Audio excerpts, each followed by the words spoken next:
آپ نے جب امیر معاویہ نے دیکھا کہ شکست ہو رہی ہے، انہوں نے نیزوں پہ قرآن ٹانگ لیا، کہنے لگے آؤ ہم آپس میں کیوں لڑیں، قرآن ہمارے درمیان موجود ہے، اللہ کی کتاب پہ فیصلہ کرتے ہیں۔ اللہ اکبر۔ مولا علی کرم اللہ وجہ الکریم نے اپنے لشکریوں کو سمجھایا کہ یہ چکر ہے، یہ سازش ہے، مگر دوستو ایک گروہ مولا علی کے لشکر سے اٹھا اور اس نے کہا جی آپ کیا کرتے ہیں، جب قرآن کریم موجود ہے، قرآن پہ فیصلہ ہو رہا ہے، تو کیوں مسلمانوں کا لوگ آیا جائے، آپ یہ بات مان لیں۔ مولا علی کرم اللہ وجہ الکریم نے اپنے لشکریوں کے اصرار پر یہ بات مان لی کہ چلو قرآن پاک سے فیصلہ کرتے ہیں۔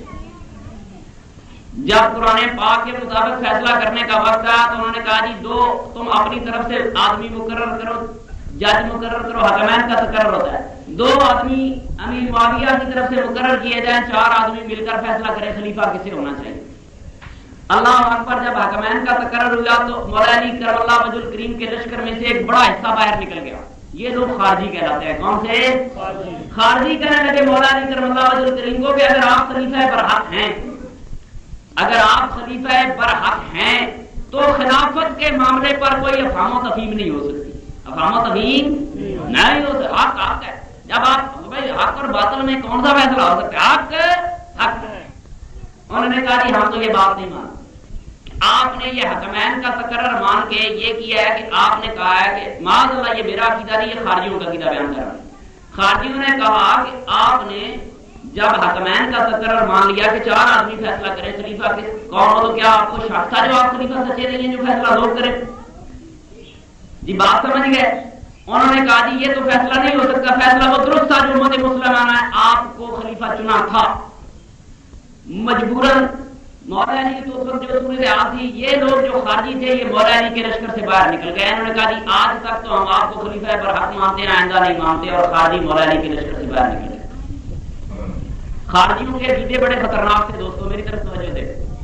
حتیٰ کہ ان کا حال یہ تھا خارجی سارا دن جہاد کرتے تھے، ساری رات نفل پڑھتے تھے، تاریخ کی کتابیں اٹھاؤ ان کے ماتھوں پہ محراب بنے ہوتے تھے۔ میں نے بات وہاں سے شروع کی ہے کہ لوگوں کی نمازوں پہ نہیں بھولنا، سجدوں پہ نہیں بھولنا۔ آج بات سمجھا کے جاؤں، بات عقائد کی ہے، بات عقائد کی ہے۔ خارجی اتنے پکے نمازی تھے، میری طرف توجہ دے، میں خارجیوں کا عقیدہ بتاؤں۔ خارجیوں کا یہ یقین تھا کہ جو شخص گناہ کبیرہ کا مرتکب ہوتا ہے وہ دائرہ اسلام سے خارج ہو جاتا ہے۔ کیا عقیدہ ہے جی خارجیوں کا؟ جو آدمی گناہ جیڑا بندہ نماز چھوڑ دے، سنو توجہ دے، فرض نماز جان بوجھ کے چھوڑ دے وہ کافر ہو گیا خارجیوں کا عقیدہ۔ جیڑا بندہ جان بوجھ کے جھوٹ بولے وہ کافر ہو گیا خارجیوں کا عقیدہ۔ جس بندے کوئی اللہ حاضر کیا سن میں گناہ کی تفصیل وقت تھوڑا ہے، جڑا بندہ جو آدمی گناہ کبیرہ کرتا ہے، خارجیوں کا عقیدہ یہ تھا وہ اسلام سے خارج ہو گیا، اسلام سے، اور جو اسلام سے خارج ہو جائے اس کو مرتد کہتے ہیں۔ کیا کہتے ہیں؟ کیا کہتے ہیں؟ مرتد کی ایک ہی سزا ہے، یا وہ اسلام لائے یا اس کو قتل کر دیا جائے، اس میں کوئی جھگڑا نہیں۔ اب خارجیوں کا اصول یہ تھا کہ اگر باپ نے نماز جان بوجھ کر نہیں پڑھی، بیٹے نے پوچھا کہ ابا جی نماز کیوں نہیں پڑھی، باپ کوئی واضح وجہ بیان نہیں کر سکا تو بیٹے کے لیے ضروری ہو گیا کہ اپنی باپ کی گردن اتار دے۔ باپ کی گردن، کتنے خطرناک مسلمان تھے کہ تارک نماز کی گردن اتار دو، جھوٹ بولنے والے کی گردن اتار دو، ہر گناہ کبیرہ کرنے والے کی گردن اتار دی جائے، اور اکثر خارجی حافظ قرآن سے۔ مگر دوستو یہ ٹولہ اہل اللہ کا ٹولہ نہیں، اللہ والوں کا اہل اللہ کا ٹولہ نہیں، اللہ والوں کا گروہ نہیں، یہ تاریخ اسلام کا باغی گروہ ہے جس پر میرے رب کی رحمتیں برکتیں نہیں بلکہ میرے رب کی پکڑیں اور آزمائشیں اس گروہ پہ تھیں، اس لیے کہ اس گروہ نے امام برحق مولا علی کرم اللہ وجہ الکریم کے خلاف خروج کیا۔ بارہ خارجیوں کو دیکھا جی نمازیں وہ اتنی پڑھتے تھے، تاریخ کی کتابیں اٹھائیں، قرآن ان کے سینوں کے ساتھ ہی، کہتے ہیں رنگ ان کے پیلے ہوتے تھے، اللہ کے خوف سے رو رو کر رنگ پیلے، قرآن سینوں کے ساتھ، ماتھوں پہ محراب بنے ہوئے، بہادر اتنے تھے کہ 400 خارجیوں نے کوفے پہ قبضہ کر لیا۔ کوفہ فوجی چھاونی تھی، کوفہ فوجی چھاونی تھی، 30-40 ہزار فوجی موجود ہے اور 400 خارجیوں نے کوفے پہ قبضہ کر لیا، 6 مہینے تک قبضہ جمایا۔ اور بنو امیہ نے خارجیوں کو مارا کیسے؟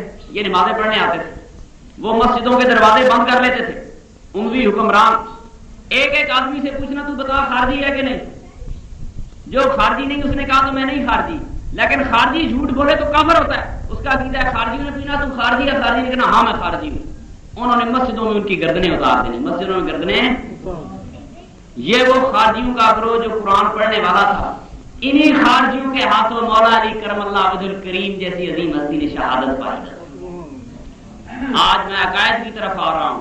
یہ قرآن پڑھنے والے تھے، اکثر قرآن کے حافظ تھے، ان کے ماتھوں پہ محرابیں سجی تھی، راتوں کو سجدے کیا کرتے تھے، دن کو جہاد کیا کرتے تھے، مگر ان کے رنگ مولا علی کرم اللہ وجہ الکریم کے خون سے ان کے ہاتھ رنگی.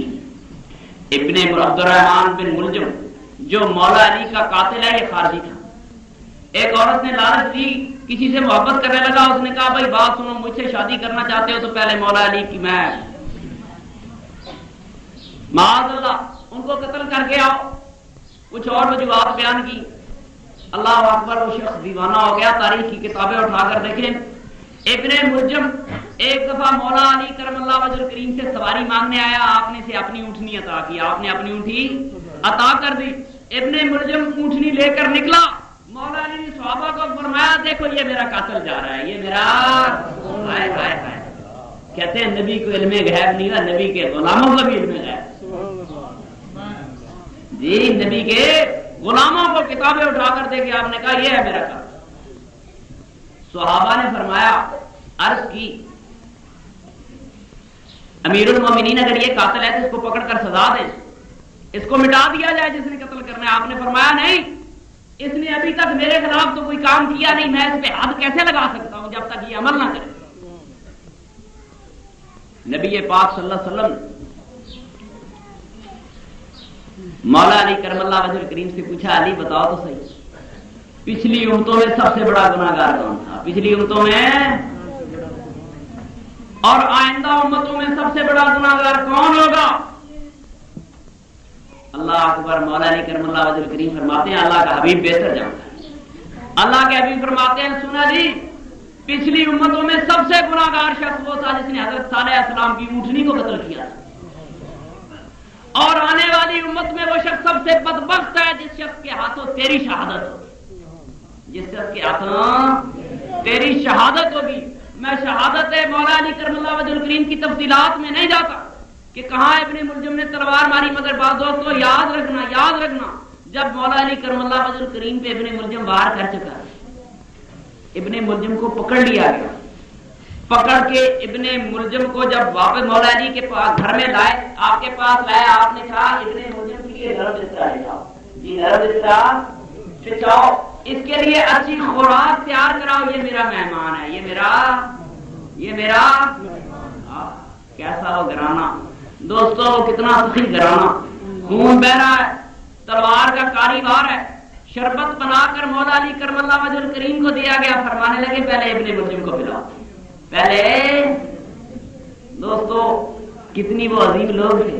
جب مولا علی کرم اللہ وجہ الکریم کی رحلت کا وقت قریب آیا، وصال کا وقت قریب آیا، آپ کی لاڈلی شہزادی حضرت بی بی ام کلثوم رونے لگ، آپ رونے لگ گئی. فرمایا بیٹا رو نہیں، بیٹا رو نہیں، تو وہ نہیں دیکھ رہی جو میں دیکھ رہا ہوں. میں اپنی آنکھوں سے دیکھ رہا ہوں کہ اللہ کے رسول، اللہ کے نبی آسمانوں سے اتر کر میری طرف آ رہے ہیں، اللہ کے فرشتے جواب میری طرف آ رہے ہیں. لو بیٹا دیکھ لو تاجدار انبیاء صلی اللہ علیہ وسلم تشریف لا رہے ہیں. اللہ اکبر نے کہا بیٹا اگر تو یہ نظارہ دیکھ لیتی تیری آنکھوں میں آنسو نہ آتے، تیری آنکھوں میں آنسو نہ آتے، تو وہ نظارے دیکھ نہیں سکتی جو نظارے میں دیکھ رہا ہوں. اور دوستو حقیقت یہ ہے کہ کربلا کے ریزگاروں میں حسین کی آنکھوں میں بھی آنسو نہ آئے. حسین کی جو نظارے حسین کی آنکھ دیکھ رہی تھی رضی اللہ تعالیٰ عنہ سید الشہداء کی آنکھ تو تیری اور میری آنکھ نہیں دیکھتی. جی نبی پاک صلی اللہ علیہ وسلم خود تشریف لاتے ہیں، خود تشریف لاتے ہیں. علی آ میرے بھائی، آ میرے غلام، اور ہرائے حق کے رائی آ، میں تجھے خود لینے آیا ہوں. دوستو جسے سرور کائنات بلانے آئے اس کا بھی مر جانے کو جی نہیں جائے گا. جس کو لینے خود سرور کائنات آئے. فرمایا مت رو میری بیٹی، آنسو نہ بہا، جو میں دیکھ رہا ہوں وہ تجھے نظر ہے. دوستو بیٹی کا دکھ بجا، بیٹی کی آنکھ میں آنسو آ گئے بجا. کسی کا باپ دنیا سے جائے آنکھوں میں آنسو آ ہی جاتے ہیں، اور جس کا باپ مولا علی جیسا، جس کا شیر خدا باپ جا رہا اس بچی کی آنکھ میں آنسو آنا قدرتی بات ہے. دوستو آؤ عقیدے کی طرف جا رہا ہوں، اپنے عقیدے کی طرف، کہ جب ابن ملجم کو سزا سنائی گئی مولا علی کے قتل کی، ابن ملجم کو جب مارنے لگے تو ابن ملجم اس وقت قرآن پڑھ رہا تھا. کیا کہہ رہا ہوں جی؟ یہ قاتل ہے مولا علی کا، درندہ ہے، راندہ ہے درگاہ. اللہ کے حبیب نے فرمایا اس امت کا سب سے بڑا گناہگار علی تیرا قاتل ہوگا. وہ علی کا قاتل جس کو نبی پاک صلی اللہ علیہ وسلم نے فرما دیا. دوستوں قیامت تک لکھا گیا نا لوح محفوظ پہ، یہ لوح محفوظ پہ لکھا ہوا تھا. نبی بھی علم غیب جانتا ہے. مولا علی کی شہادت کی خبر پہلے دے کر گئے، آپ کی شہادت کی خبر مولا علی کے پاس موجود. دوستو فرمایا تیرا قاتل اس امت کا سب سے گناہگار اور بدبخت شخص ہوگا. اس بدبخت گناہگار کو جب اس پہ حد لانے کی قصاص لیا گیا، حد لگائی گئی، کہتے ہیں اس وقت وہ قرآن پڑھ رہا تھا. اس کے ہاتھ کاٹے گئے، قرآن پڑھتا رہا، پاؤں کاٹے گئے، قرآن پڑھتا رہا، حتیٰ کہ ابن ملجم کی زبان کاٹ دی گئی. دوستو عقیدہ اس پہ پہنچا کہ ہم ان پہ نہیں بھول سکتے جو قرآن پڑھتے ہیں، ہم ان پہ نہیں بھول سکتے جن کے ماتھوں پہ محرابیں ہیں، ہم ان پہ نہیں بھول سکتے جنہوں نے سینوں سے قرآن لگائے ہوئے ہیں. دوستو ہم ان لوگوں کے ساتھ ہیں جن کے عقائد برحق ہو، جن کے عقائد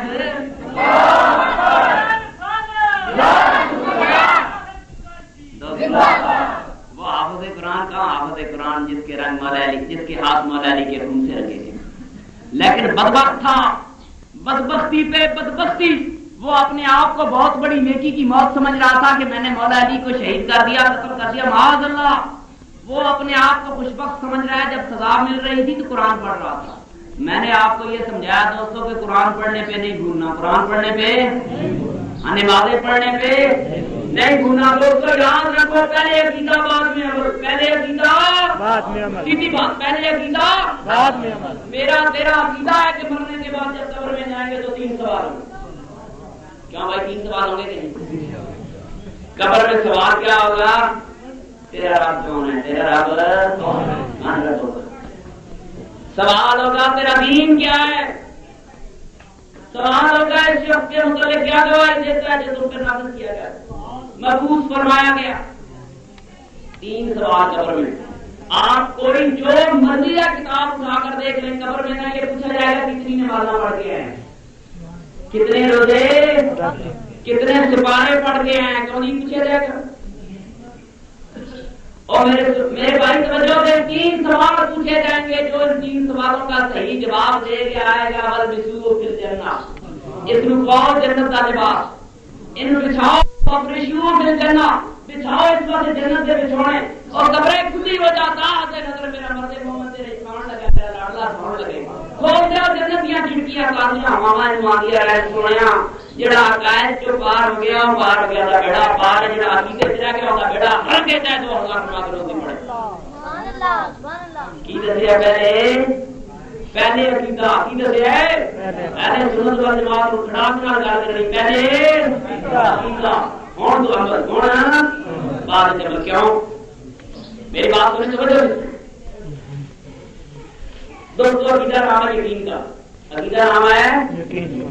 آپ کو یقین ہے کہ سانپ کاٹ لے تو سانپ کسی کو کاٹ لے تو آدمی مر جاتا ہے، ظاہر ہوتی ہے، یقین ہے نا. آپ میں سے کوئی آدمی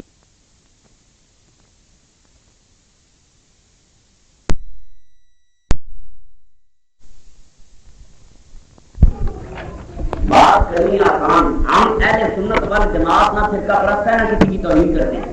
بات سنا جی، ہم صحابہ کرام کا بھی احترام کرتے ہیں، ہم اہل بیت کے بھی غلام، جی اہل بیت کے بھی غلام، اصحاب رسول کے بھی غلام. اور ہمارا اہل سنت والجماعت کا یہ عقیدہ ہے کہ اہل بیت مصطفیٰ اور اصحاب مصطفیٰ 2 الگ پارٹیاں نہیں تھی، ایک ہی جماعت کا نام ہے جی. 2 الگ پارٹیاں. بات عقیدے کی ہے، اللہ پاک کسی کو غور فکر کا موقع دے. یہ ہمارا عقیدہ نہیں معاذ اللہ کہ ابو بکر صدیق آل رسول کا دشمن تھا، عمر فاروق آل رسول، ہمارا یہ عقیدہ نہیں ہے.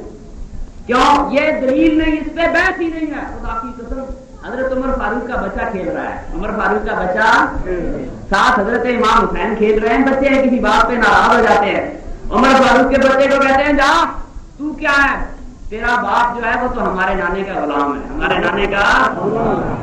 اللہ اکبر.